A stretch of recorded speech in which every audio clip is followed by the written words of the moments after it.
Que abram as suas Bíblias na carta aos Coríntios, capítulo de número 15. Nós vamos hoje começar o estudo do 15º capítulo da carta. Nós estamos já na reta final. Eu já comuniquei a alguns irmãos que pretendemos dar continuidade ao término desse estudo na segunda carta aos Coríntios. Estamos orando a Deus nesse sentido. Terminei ontem as anotações do primeiro capítulo, está um pouquinho mais difícil, viu, irmãos? Estou quebrando a cabeça lá. A esposa ontem, quando eu terminei de estudar, ela deu glória a Deus tão alto, eu já estava com saudade de mim. A hora que eu falei assim, consegui terminar, glória a Deus. Ela, glória a Deus, bem alto lá na sala. A vizinhança inteira ouviu, eu já estava com saudade. A gente está correndo para quando eu chegar, está com pelo menos 2 ou 3 capítulos prontos, que é o jeito que eu gosto de trabalhar. Então, os irmãos me ajudem em oração nesse sentido, para a glória do nome do Senhor Jesus. Todos encontraram? Carta aos Coríntios, capítulo 15, a partir do verso 1, a palavra do Senhor nos diz assim: também vos notifico, irmãos, o evangelho que já vos tenho anunciado, o qual também recebestes e no qual permaneceis, pelo qual também sois salvos, se o retiverdes, tal como vos tenho anunciado, se não é que crestes em vão. Meus irmãos, o Evangelho é a mensagem central da Bíblia Sagrada. O Evangelho compreende a mensagem da morte e da ressurreição de Jesus Cristo, e o resultado desta ação de Deus na vida do homem pecador. Eu pretendo, no culto de Santa Ceia, no próximo sábado, trazer para os irmãos uma explanação bíblica acerca do que é o Evangelho de fato. Não poderia fazer isso hoje, porque nós íamos atrasar muito o nosso estudo. Então hoje nós vamos pincelar um pouquinho desse assunto, mas no sábado, na Santa Ceia, nós vamos analisar o Evangelho bíblico e nós vamos verificar se nós temos realmente retido essa mensagem em nosso coração ou se nós perdemos de vista esse Evangelho. Por que isso é importante, meus irmãos? A Bíblia Sagrada deixa claro para nós que o resultado que nós esperamos do Evangelho, que é a salvação, só vai ser dada para nós se nós guardarmos o Evangelho como ele é. Existe um único Evangelho. Então não existem 2 evangelhos, 3 evangelhos, é um só. E como nós lemos aqui, Paulo, quando ele vai falar sobre a ressurreição, e esse é o tema do capítulo 15, a ressurreição é uma realidade por causa da promessa do Evangelho. Então ele diz: também vos notifico, irmãos, o Evangelho que já vos tenho anunciado. Perceba que está escrito na Bíblia, o Evangelho é um artigo pessoal definido. Se fosse um Evangelho, haveria possibilidade de haver um outro. Como é o Evangelho, é um só. É que nem se eu falar o seguinte: aqui na igreja eu tenho um Afonso. Um Afonso, então existem outros Afonso. Agora, se eu falar que eu tenho um Aguinaldo, o Aguinaldo dos dirigentes, aí é só ele. Então fale para o seu irmão: é o Evangelho e não o Evangelho. Só existe o Evangelho. Ele é único, ele tem que estar embasado nas Sagradas Escrituras, e a salvação, ela é dada para aqueles que creem no Evangelho. Se você não crê no Evangelho, você pode ser evangélico, você pode ser assembleano, você pode ser membro dessa igreja, batizado em água, pode estar tomando ceia, pode ter até um cargo na igreja, mas você não é salvo ainda. Você ainda não foi perdoado dos seus pecados e você ainda não desfruta de vida eterna. Então nós precisamos crer no Evangelho, recebê-lo e permanecer nele. Então são 3 coisas que nós precisamos fazer com respeito ao Evangelho. A primeira coisa é crer nele. Crer que aquilo que Cristo fez foi real, foi eficaz, foi verdadeiro. De fato, o Filho de Deus se fez carne, habitou entre nós vimos a sua glória, aleluia. O Evangelho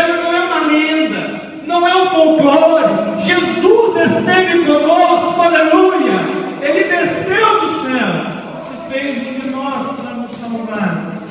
Temos que crer nisso. Temos que crer que Ele ressuscitou dentre os mortos.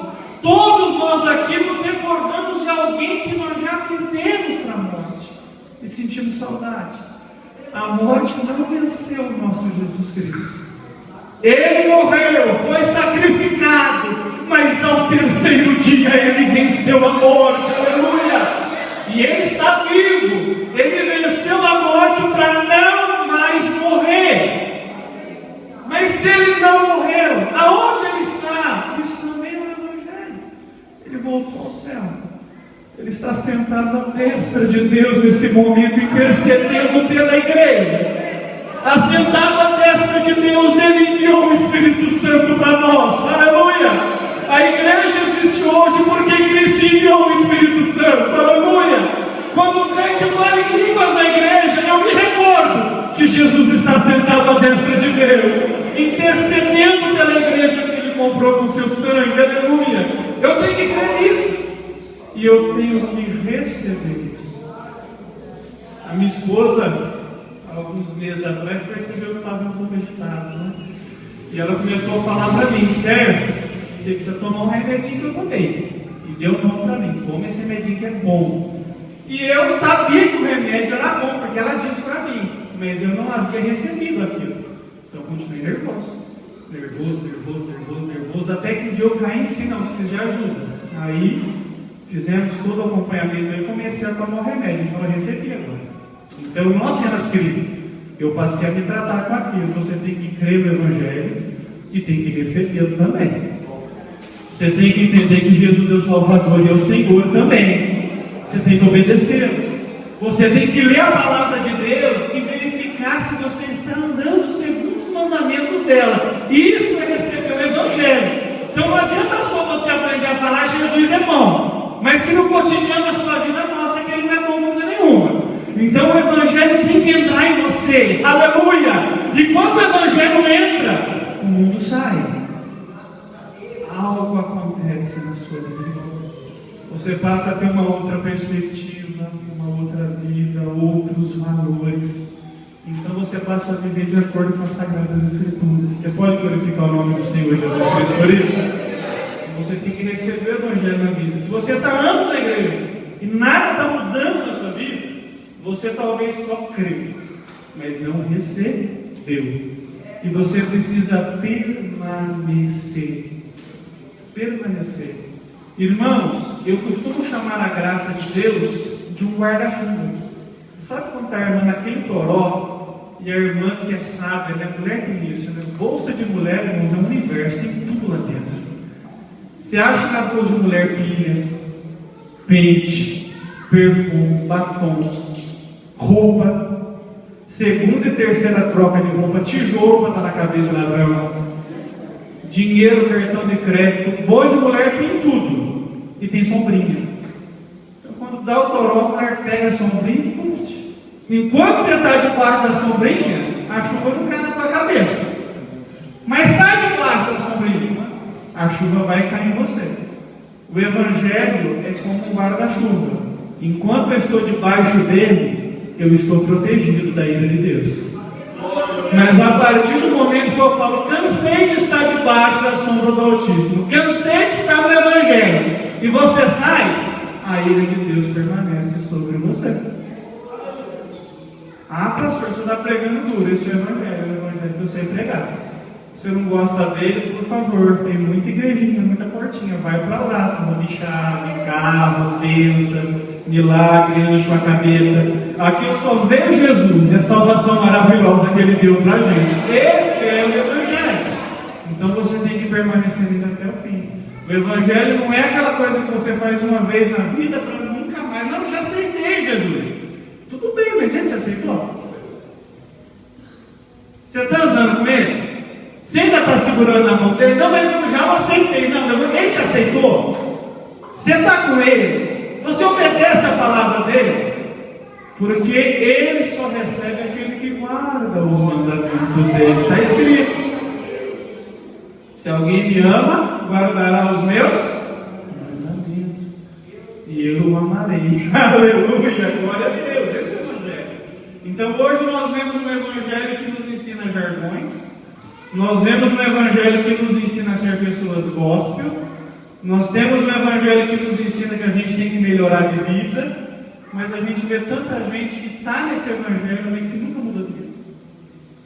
É a mesma pessoa, com o mesmo coração invejoso, com os mesmos valores invertidos e andando em desconformidade com a palavra de Deus.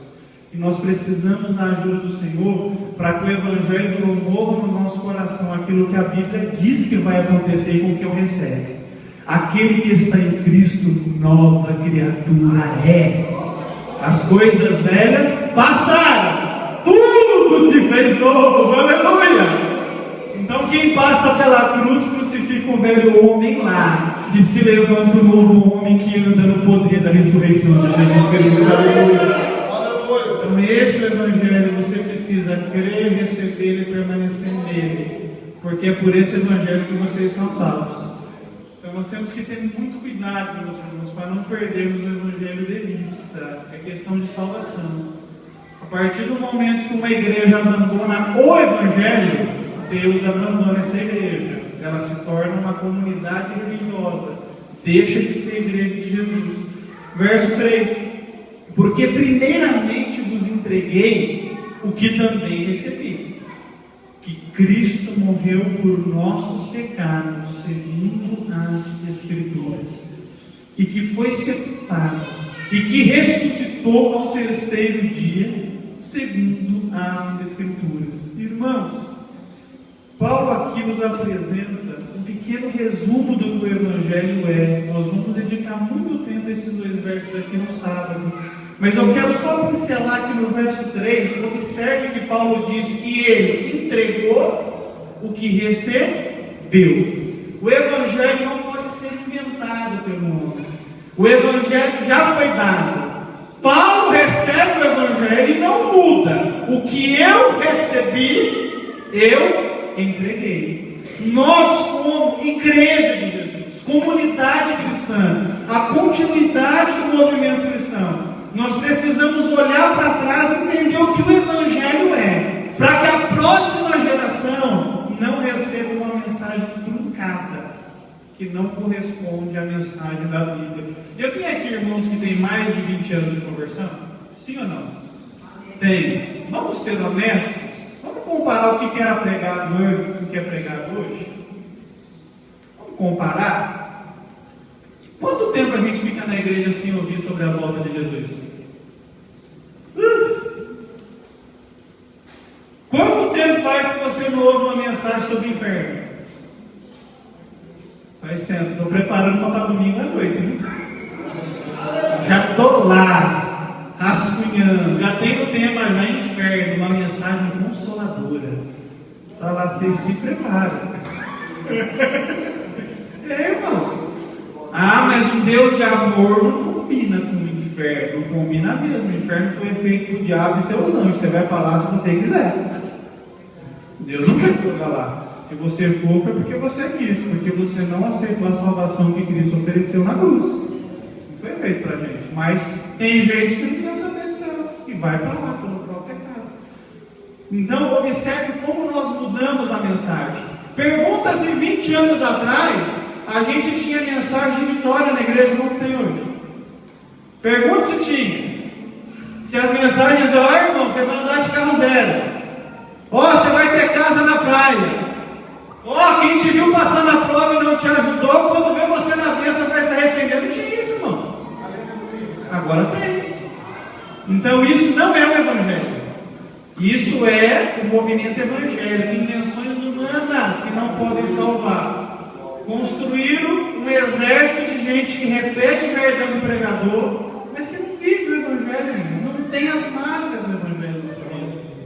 Então, a gente precisa entender, olhar para trás e tentar resgatar essa mensagem.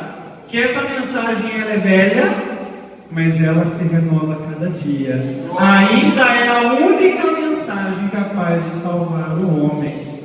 Eu fico admirado hoje, a gente vê a pessoa prega uma mensagem de autoajuda sobre Davi, a mensagem inteira, né? O Davi prega sobre Davi a mensagem inteira, mesmo fato do filho de Davi, que é Jesus. Aí depois de falar de Davi a mensagem inteira, quem quer aceitar Jesus? Eu nem sei quem é, você não falou dele.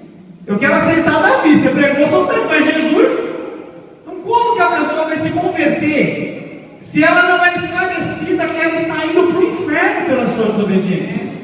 Que ela está afastada de Deus, que as suas obras são abomináveis aos olhos de Deus.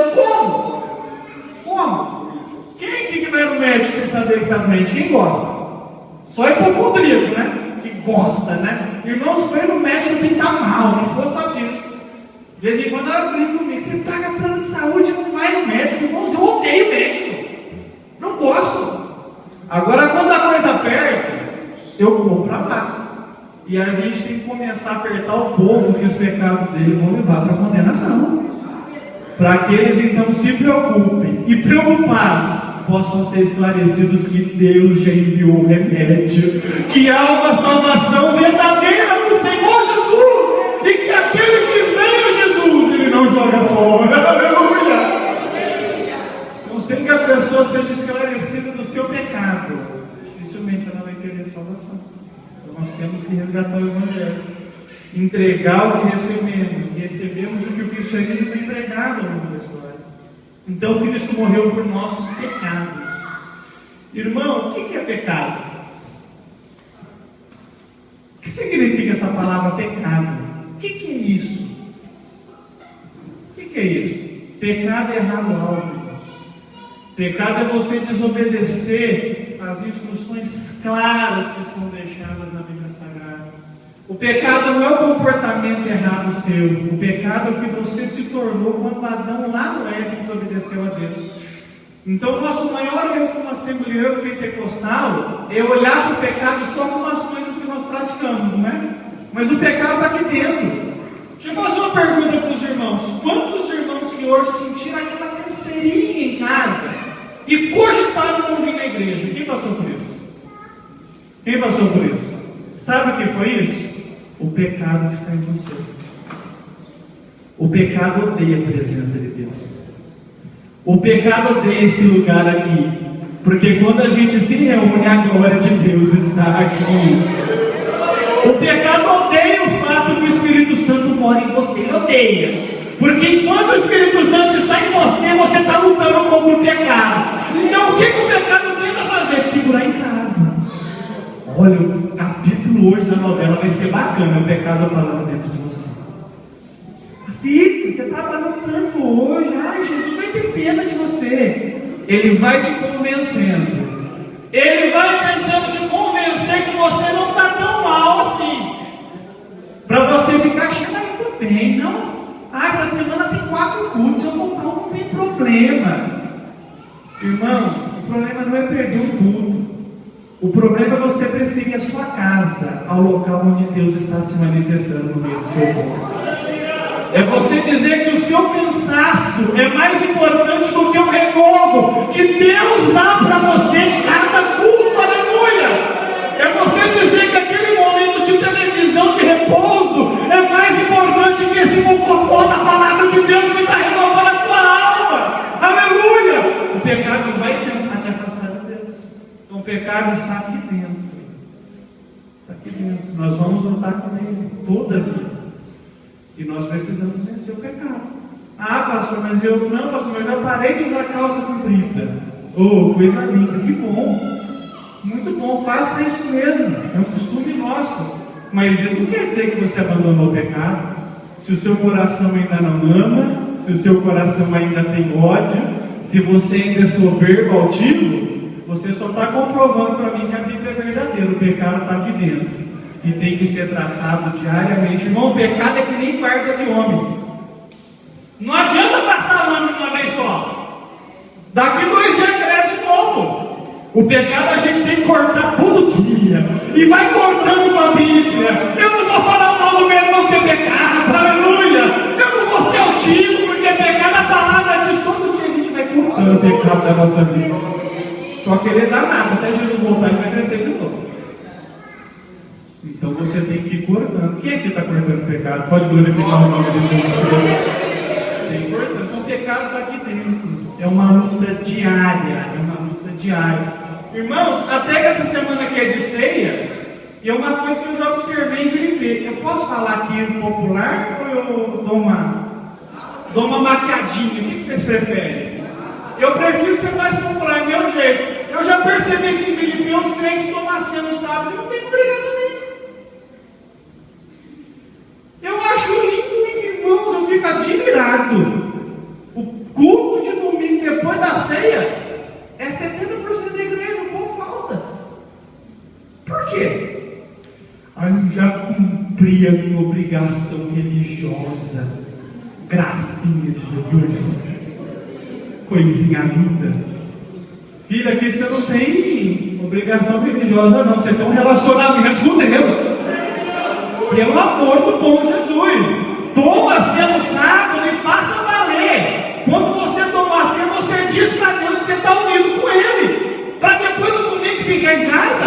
Não, vem para cá. Vem cultuar de novo, aleluia. Renova o seu compromisso com Deus todos os dias.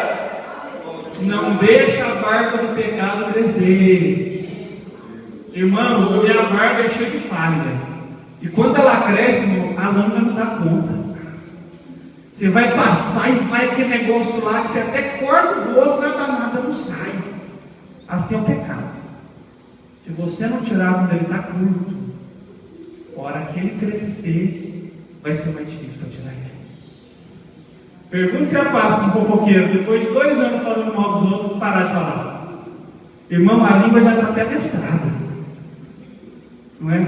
Pergunta para o mentiroso se é fácil tirar a máscara e começar a ser verdadeiro. É difícil, já está na alma, entranhado.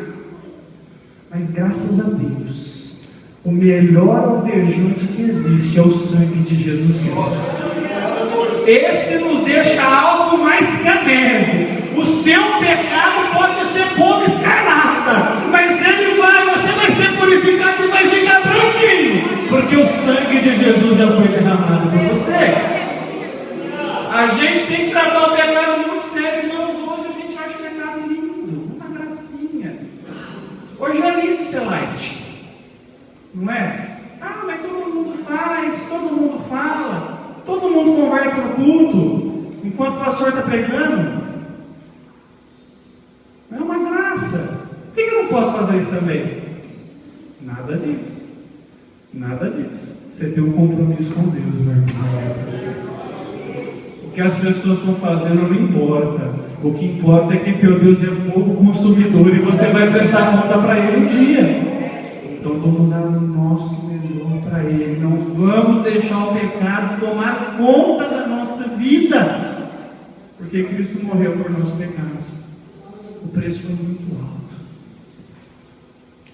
Irmãos, a cruz, ela é uma declaração de amor escandalosa. Você pode glorificar Deus por isso? Mas também é um aviso sinistro. Sinistro. Porque a morte de Jesus é uma mensagem para a humanidade, dizendo que Deus trata o pecado seriamente. Para que você pudesse ser perdoado, Jesus precisou morrer. O pecado exige punição. Graças a Deus, Ele morreu pelos pecados que eu cometi ontem. Ele morreu pelos pecados que eu cometi hoje. Ele morreu pelos pecados que eu cometerei amanhã. Eu não suportaria a ira de Deus.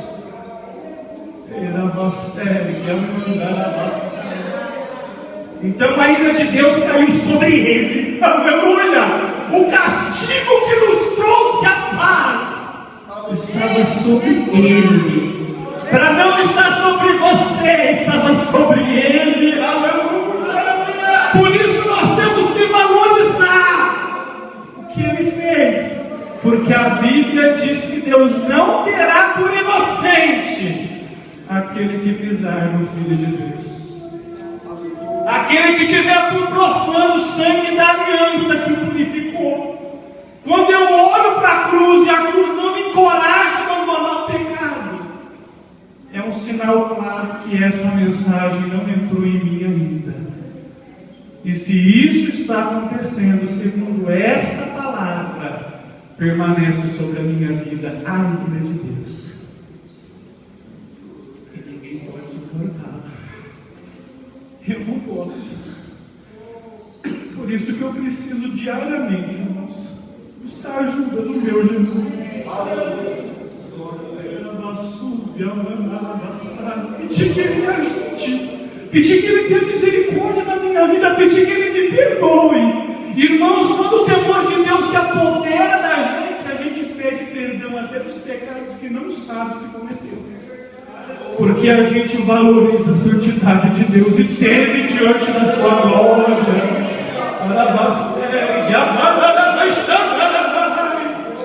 Agora, quando a gente não teme a Deus, a gente está num ambiente desse, irmão, conversando, contando os causos. Ai, que coisa linda, minha amiguinha está aqui, deixa eu contar como é que foi meu dia para ela. Não, conta para o teu amigo Jesus que você precisa de perdão, da misericórdia dele, porque você não sabe o dia de amanhã e nem quando ele vai se encontrar com você.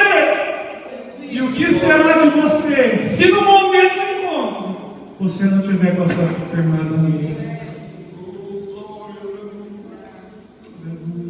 Glória a Deus. Nós precisamos temer o Senhor Jesus, porque Deus tem sido maravilhoso conosco. Já parou para pensar como Deus é bom? Quem comeu hoje? Comeu hoje? Você já agradeceu a Deus por isso? Teve gente que não comeu nadinha até agora. Você está aí com uma roupinha quentinha? Tem gente passando frio fora. Mas Papai do Céu cuidou de você. Você está quentinho aqui. Quanta gente está agora mergulhando, dando braçada no pecado. E aqui você está sendo encorajado para a santidade. Deus está cuidando de você. Nosso coração tem que estar transbordando de alegria, porque Deus tem nos alertado que o juízo vem. E graças a Deus nós estamos protegidos, porque para todos aqueles que estão em Cristo, aleluia, esses não são destinados para ira, mas para herdarem vida eterna por Cristo Jesus, o nosso Senhor. Mas Ele morreu por nossos pecados, não morreu para me dar casa na praia, não morreu para trocar de carro, não morreu para ter casa própria. Eu posso ter tudo isso com o meu trabalho honesto, com o meu esforço. Deixando de ser preguiçoso e ser esforçado, eu vou conquistar. Mas não foi para isso que Ele morreu. Ele morreu porque o meu pecado me deixou totalmente entregue à ira de Deus e à escravidão do meu adversário. Então, quando Ele morre na cruz do Calvário, Ele leva sobre Ele tudo de ruim que tem na minha vida. Tudo que eu ia sofrer no inferno, Jesus sofreu na cruz. Para que tudo aquilo que Jesus conhece no céu, eu experimente em vida. E muito mais, quando Ele voltar para me buscar. Aleluia! Na cruz, Jesus pegou o meu inferno e a minha condenação. E deu para mim a sua justiça e a sua eternidade. Você pode glorificar o nome do Senhor Jesus por isso? É por isso que a gente tem que entregar o nosso fardo de pecado para Ele. Para que Ele faz? Se Ele se ofereceu para tirar de nós, Ele é o Cordeiro de Deus que tira o pecado do mundo. E se eu quiser estar com Ele, eu posso entregar. Senhor, reconheço, os meus pecados estão acabando comigo. Eu vivo uma vida longe de Ti, Senhor, mas eu não quero mais isso, eu quero a Tua ajuda. E Ele então olha para a gente com um sorriso luminoso e fala assim: vinde benditos de meu Pai. Aleluia! Está chamando você nessa noite. Você pode glorificar o nome do Senhor Jesus por isso? Ele foi sepultado, ressuscitou no terceiro dia, segundo as Escrituras. Mas ressuscitou mesmo? Às vezes, irmãos, a gente tem que ser simples como uma pomba, não é? Mas prudente como uma serpente. Alguém chega para a gente contar algo, a gente não pode acreditar de cara. Tem então a gente escuta, Você percebeu que eu estou assim, eu estou só ouvindo. Não posso dar crédito, cara. Eu tenho que perceber, eu tenho que acelerar se os fatos são esses mesmos. E o procedimento crente tem que ser prudente. Nem tudo que a gente escuta é verdade. Tem que ter prudência. E com respeito à ressurreição, Deus até gostaria que nós tivéssemos essa prudência. E Ele mesmo deixou para nós registrado que esse fato foi testemunhado. Pessoas viram o Jesus ressuscitado, o Jesus que venceu a morte. Ressuscitou? Quem viu? A Bíblia fala, ele foi visto por servos e depois pelos 12. Não é um mito, ele venceu a morte de verdade. Aqui, foi visto por servos, depois pelos 12. Depois foi visto uma vez por mais de 500 irmãos, dos quais vive ainda a maior parte, mas alguns já dormem também. Você já imaginou a alegria desses irmãos aqui da igreja de Corinto quando leram isso aqui? Então quer dizer que tem gente que viu Jesus ressuscitado que está vivo ainda? Então o negócio é verdade mesmo. Ele ressuscitou de verdade. Alguém viu. E a Bíblia deixou registrado para a gente. Você não está crendo numa fábula, não. Teve gente que viu Jesus ressuscitado. Aleluia. Para garantir que essa fé é a verdade. Não é uma fábula, é uma fé historicamente comprovada. Olha no calendário do mundo. Vê se está antes e depois de Kardec. Não está. Vê se está antes ou depois de Buda. Não está. Mas está antes e depois de Cristo. Porque Ele ressuscitou e mudou a história. Aleluia. Pode a humanidade querer negar. Está lá. Que ano que você está? 2014 depois de Cristo. O meu Cristo mudou a história. Alguém viu? Alguém viu? Mais de 500 irmãos. Depois foi visto por Tiago. Esse é o versículo mais enigmático desse capítulo. Porque Tiago não crê em Jesus. Não é? Tiago foi um dos que pensavam que o Senhor não era louco. Muitas vezes Tiago tentou impedir o ministério de Jesus. E Tiago não caminhou com Jesus no seu ministério. Não era um dos 12. Mas a Bíblia fala que Jesus fez uma visitinha para ele depois da ressurreição. Não é um negócio interessante isso aqui? Eu acho que Jesus pensou, deixa eu ir lá visitar meu irmãozinho crente. Deixa eu fazer uma visitinha lá para ele. Deixa eu mostrar para ele a bênção que ele perdeu. Podia ter caminhado comigo, sabe de nada ele. Perdeu a chance, ó, eu sou aquilo que eu disse que sou, filho de Deus. Ele não aproveitou. E aí Jesus foi lá fazer uma visita. Irmãos, tem momento na vida que Jesus faz uma visitinha pra gente. Principalmente naqueles momentos que a gente está mais incrédulo. Né? Que a nossa fé está mais turbada. Ou crente que tem a fé turbada às vezes? Claro que tem. Irmão, tem dia que crente acorda incrédulo. Ah, não foi Deus que falou. Ah, mas nem sei se Jesus vai voltar, que negócio é esse? Ah, pastor, faz tantos anos que o pastor está falando e ele não volta. Como é incrédulo? Tanto tempo na igreja duvidando da Bíblia Sagrada. Para com isso, companheiro, em nome de Jesus. Está escrito, vai acontecer. Mas o tempo de Deus não é o nosso. E Jesus tem o prazer de visitar quem perde a fé. O Jesus ressuscitado visita a gente incrédula para sarar. Não foi assim que os discípulos no caminho de Emaús? Era discípulo, mas perdeu a fé quando Jesus morreu. E estava indo embora, irmão. Gente desanimada é uma praga. A pessoa desanimada, ela não fica desanimada sozinha. Ela tem que envenenar alguém. Você nunca vê um desanimado sozinho, ele está lá envenenando. O pastor está fazendo essa obra para quê?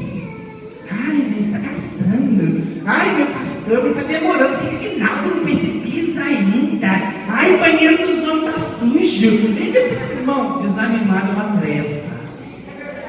Ele está mal na fé, ele não assume que ele vai desanimar alguém, ele vai envenenando. Irmão, é uma tarântula, uma viúva negra, ele vai envenenar.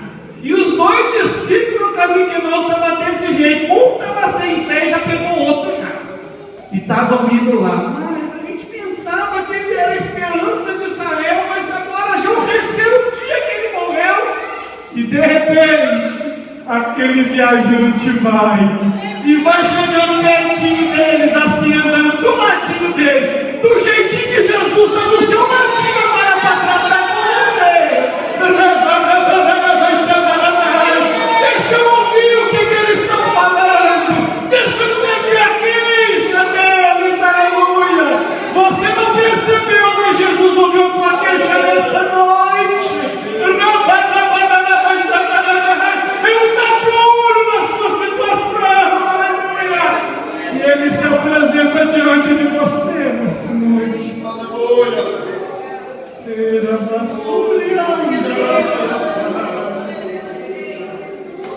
E Jesus fala, mas o que vocês estão troteando aí? Como é que é esse negócio? Então, Jesus o Nazareno, olha, varão profeta, poderoso em obras. E a gente pensava que ele era a esperança de Israel, mas morreu. Terceiro dia, umas mulheres vieram com papo, uma visão de anjos, dizendo que ele ressuscitou. Mas a gente não viu nada, e desanimado nunca viu nada.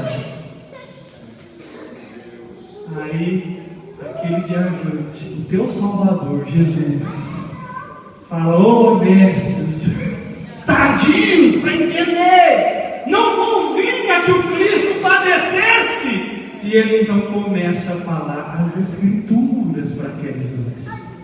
Só tem uma coisa que cura crente desanimado, irmão: Escritura Sagrada. Jesus não foi falar, olha, a tua situação vai mudar, olha, Deus vai te dar vitória, não. Jesus pegou as Escrituras e começou a falar com eles. Irmãos, aquele desânimo se tornou uma esperança nova e viva. E quando chegou a tardinha, olha como é que mudou. Eles então perceberam que Jesus deu sinal que ia para outro canto e falaram com ele assim: fica, Senhor, já faz tarde já, fica com a gente, nem posar com a gente aqui. Irmão, no desânimo a gente anda sozinho. Quando a esperança começa a nascer no nosso coração, a gente pede para Jesus ficar conosco mais um pouquinho. Pede para Jesus ficar mais um pouquinho com você.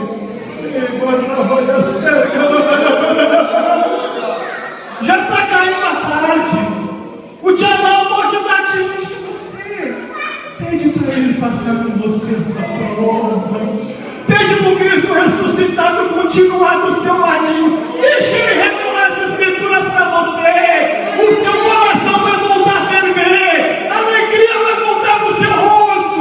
E você vai perceber que tudo que você precisa é da companhia dele na sua vida. Aleluia. Nós precisamos de Cristo, irmãos. É isso que a gente precisa. O céu sem Cristo é um inferno.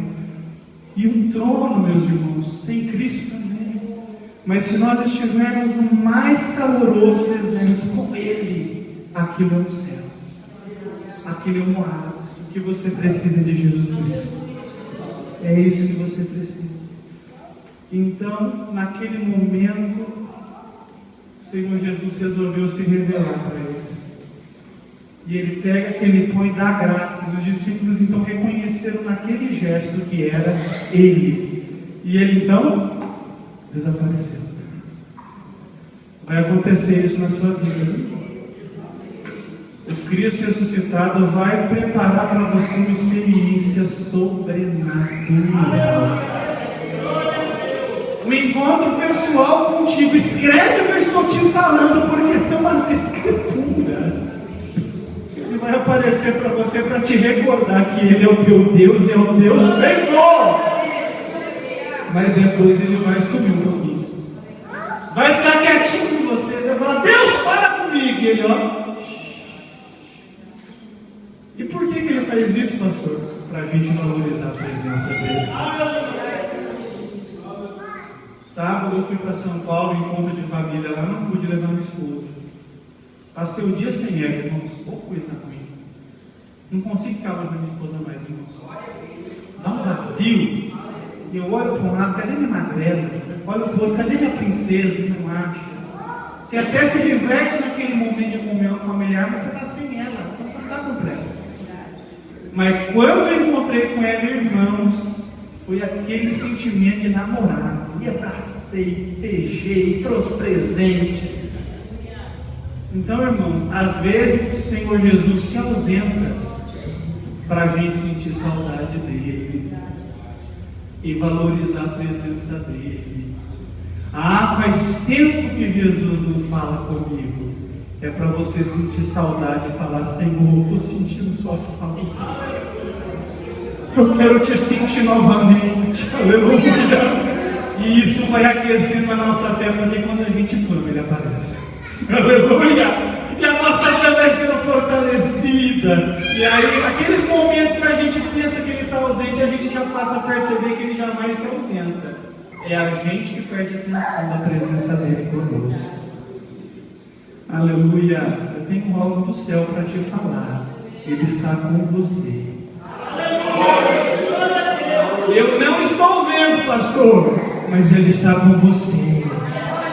Mas o meu mundo está desabando, mas o trono dele permanece firme. Ele está com você.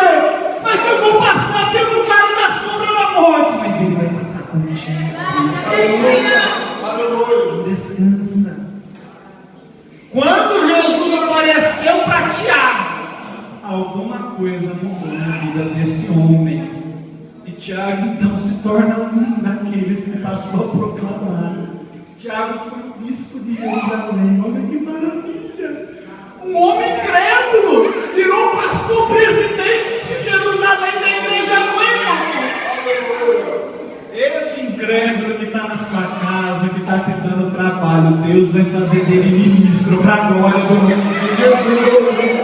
Você vai ver ele pregando a fé que ele disse que não ia seguir, porque Deus pega incrédulo como eu e coloca para proclamar a palavra dele. Aleluia! Deus é soberano, operando ele, quem impedirá? Ninguém. Aleluia! Quando Jesus ressuscitado apareceu para Tiago, o camarada ficou crente. O que será que Jesus fez? Vem cá, meu irmão, vamos conversar. A marca da minha mão aqui, ó, sou eu. Aleluia! Olha o meu lado furado, você não creu, mas sou eu. Aleluia! Coisa linda. Tudo muda quando Cristo ressuscitado aparece. Depois apareceu para todos os apóstolos, e por derradeiro de todos, dizendo Paulo, apareceu também a mim como uma botina.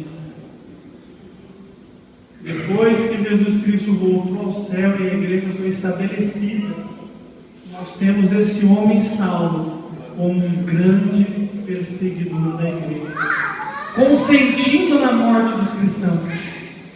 E Paulo então tem uma experiência parecida com a de Tiago, e o próprio Cristo aparece para ele ali na estrada de Damasco, e então revela a ele a sua graça soberana, e ele então se converte, chama aquela visão de seu Senhor e passa então a seguir a Cristo e se torna apóstolo dos gentios. Irmãos, tudo muda quando Cristo aparece para a gente. Esse é o centro do Evangelho. O Evangelho é Cristo. Sua vida, sua obra, sua morte, sua ressurreição, as implicações da sua ressurreição para a vida do pecador. Se Cristo entrou na sua vida, você deixa de ser pecador e se torna ministro de uma nova aliança. Aleluia! E Deus quer fazer isso conosco. Nós precisamos deixar que esse Cristo se revele para nós e se revele ao mundo através de nós. Fique de pé em nome de Jesus Cristo. Aleluia.